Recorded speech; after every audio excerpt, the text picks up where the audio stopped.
সকলে জানতে চেয়েছিল আমার ছেলে মেয়ের কী হয়েছিল। তো বলছি আমার ছেলের মেয়ের কী হয়েছিল। আমার ছেলে টিউশন যায় 4টার সময়, আসার পথে হঠাৎ করে পড়ে যায়। 8 তারিখ মান্ডের ঘটনা। আসার পথে হঠাৎ করে পড়ে যায়, ফোন আসে ছেলে পড়ে গিয়েছে, তাড়াতাড়ি আসো। হাজব্যান্ডের মোবাইলে ফোন আসে, হাজব্যান্ড ছুটলো, শুধু আমাকে বলল ও মেয়ের অ্যাক্সিডেন্ট হয়েছে। আমি দাঁড়িয়ে আছি, কি হয়েছে, কোথায় যাচ্ছে, হাজব্যান্ড বাইক নিয়ে ছুটলো, আমি তো আমার কোনো আর বোঝার ক্ষমতা নেই সেখানে। আমি কোথায় যাব না যাবো কিছু বুঝতে পারছি না। ফোন করছি, ফোন ওঠাচ্ছে না, একে ফোন করছি, কেউ তো ফোন ওঠাচ্ছে না বা খবরও পাচ্ছে না। তো মোটামুটি 10-15 মিনিট পর খবর আসে যে ওমকে হসপিটালে নিয়ে গিয়েছে, সেখানে ট্রিটমেন্ট হচ্ছে। দৌড়ে যাই, শাশুড়ি, কাকি শাশুড়ি সকলে মিলে আমরা ছুটলাম সেই হসপিটালের দিকে। গিয়ে দেখি আমার মেজদা দাঁড়িয়ে আছে বা আর কয়েকজন পাড়ার লোক কয়েকজন দাঁড়িয়ে আছে সেখানে।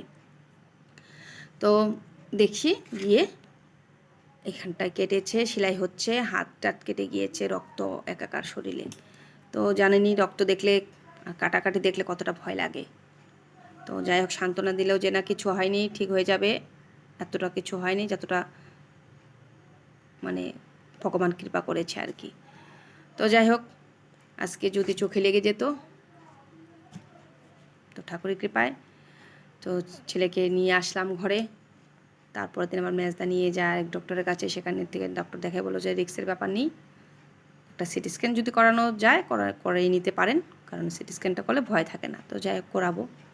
তো 8 তারিখের ঘটনা ছেলের, 8 তারিখ 9-10 তারিখ মেয়ের ঘটনা। মেয়ে স্কুলে যায়, ছেলেকে পাঠাচ্ছিলাম না, ছেলে ভ্যানে যায়, ভ্যান আসে, তো মেয়েকে ভ্যানে পাঠাচ্ছিলাম। তো আসবে তখন ভ্যানেই আসবে। তো 1:45 ছুটি হয়, তো ছেলের ছুটি মানে বড়দের ছুটি হয় 2টায়। তো ওইটুক সময় স্কুলেই থাকি, আধা ঘন্টা টাইম অপেক্ষা করতে হয়।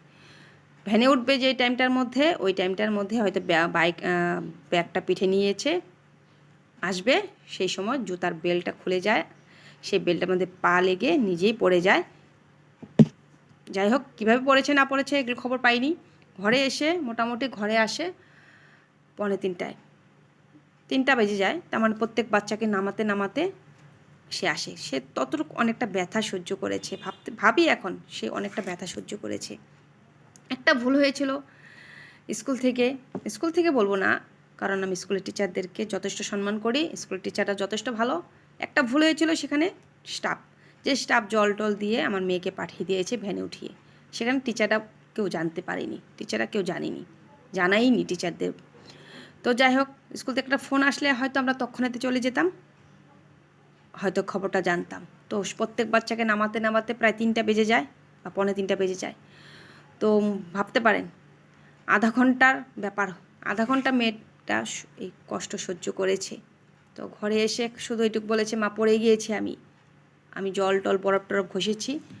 তো বরফ টরফ দিয়ে আমি মেয়েকে ওষুধ খাওয়ালাম। তো যাই হোক আমি এতটুকু মার্ক করিনি তখন। তো টিউশন পাঠালাম, স্কুলে পাঠালাম, সব কিছু করছি। তো আস্তে আস্তে দেখছি চোখের নিচটা এখানটা কালো হয়ে যাচ্ছে, ফুলে যাচ্ছে, চোখ বন্ধ হয়ে গেল। তারপর তো ভয় পেয়ে গেলাম, সকলেই বলছে ডক্টর দেখাও, ডক্টর দেখাও। স্বাভাবিক ডক্টরের কথাই ছিল, স্কুল থেকেও বলছে তখন ডক্টর দেখাও। তো ডক্টর দেখালাম, ডক্টর দেখিয়ে ডক্টর বললো তো এটা সিটি স্ক্যান লাগবে, ভিতরে কী হয়েছে আমরা কীভাবে বলবো ভিতরে কী হয়েছে সিটি স্ক্যান ছাড়া। তো সিটি স্ক্যান করালাম, সিটি স্ক্যানে আসে রিপোর্টে যে এখানটায় চোট পেয়েছে, ভিতরে ফেটে এখানে ব্লাড জমেছে। তো ব্লাড জমা মানে ভিতরে কি ভয়ানক ব্যাপার। তো যাই হোক মেডিসিন দিল, থাকেন আস্তে আস্তে ঠিক হতে পারে, আর কী বা হতে পারে সেটা ডক্টরও ঠিক ক্লিয়ার কথা বলেনি। তো আমরা যাই আরেক ডক্টর কাছে, সে ডক্টর বললো এতটুক রিস্কই না, ঠিক হবে, কিন্তু আমাকে বললো যে নাক দিয়ে কি জল এসেছিলো। বললাম হ্যাঁ নাক দিয়ে তো জল আসছিলো, কিন্তু জলটা কিসের আমি বলতে পারিনি, কারণ আমি বলেছি যে বরফ টরফ দিয়েছি, জল দিয়েছি, এখন সর্দিও লাগতে পারে। জলটা খুব একদম জলের মতোই ছিল পাতলা, তো কীভাবে বলবো এখন জলটা কিসের। বললো যেহেতু জল হয়ে থাকে ব্রেনে চোট পাওয়ার পর, তো আমি আপনাদেরকে বলছি যদি কখনো এমন হয় নাক দিয়ে জল আসে তো ইমার্জেন্সি আপনারা ডাক্তার দেখাবেন, কারণ এই জলটা ব্রেনেরও হতে পারে। তো ব্রেনের যদি হয়ে থাকে খুব খারাপ অবস্থা হবে। তো সেই জন্য বললো যে আপনারা একটা নার্ভের ডাক্তার দেখান। তো আমি আমাদের এখানকার কুন্তল লক্ষ্ণৌ ডক্টর কুন্তল দাস, সে লখনৌতে থাকে। ওনার সাথে আমরা রিপোর্ট পাঠিয়ে কথা বললাম। উনি রিপোর্ট দেখে বললো সেরকম টেনশনের ব্যাপার নেই, আস্তে আস্তে ঠিক হয়ে যাবে। তো আমি বললাম যে নাক দিয়ে জল আসছে, এটা ডক্টর বললো নাক দিয়ে যদি জল আসছে তাহলে তবে একটু দেখাও, দেখাতে হবে নাক দিয়ে জলটা কিসের। আমি তো বললাম যে তখন তো বুঝতে পারিনি নাকের জলটা কিসের। তো বললো ঠিক আছে, তবে একটা ভালো ডাক্তার দেখাও। কোথায় দেখাবো? বললো গুয়াহাটির নাম দিল, সেখানে যাও। তো নামটা দিল, নামটা ওই ডাক্তারের কাছে দেখালাম। তো ডক্টর আমাদেরকে সত্যি ডক্টরটা খুবই ভালো ছিল, বললো না কিছু হবে না, টেনশন নেই, যেটা হয়েছে আস্তে আস্তে কমে যাবে। তো ঠিক আছে, ডক্টরের কথায় আমরা সন্তুষ্ট হলাম। তো আজকে দেখুন একটা কথা বলবো, আমি আমাদের স্কুল খুবই ভালো, টিচাররাও খুবই ভালো, খুব সম্মান করি আমি টিচারদেরকে, খুব বাচ্চাদেরকেও খুব কেয়ার করে। কিন্তু একটু ভুল হয়েছিল, আজকে যদি সেই স্টাফটা স্কুলে জানাতো, টিচারদেরকে জানাতো, তারা ফোন জানতাম, তো বাচ্চাটাকে একটু কেয়ার করতাম। সাথে সাথে কেয়ার করিনি, আজকে অনেকটা কষ্ট পেয়েছে, অনেকটা কষ্ট ভোগ করেছে। সেদিন টিউশনটা হয়তো পাঠাতাম না, টিউশনটা পাঠিয়েছিলাম, সে অনেকটা যন্ত্রণা ভোগ করেছিল সেই সময়টা, কারণ পড়ে ব্যথা পেয়েছে ভেবেছিলাম।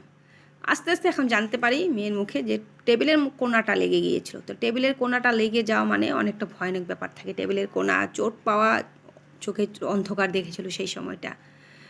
তাই মানে বলছি প্রত্যেক স্কুলের একটা ম্যাটার এটা, যে বাচ্চাদের যখন যে চোট পাবে একটু গার্জেনদেরকে জানায়, প্রত্যেক স্কুল থেকে জানায়, কিন্তু কখনো কখনো একটু ভুল হয়ে যায়।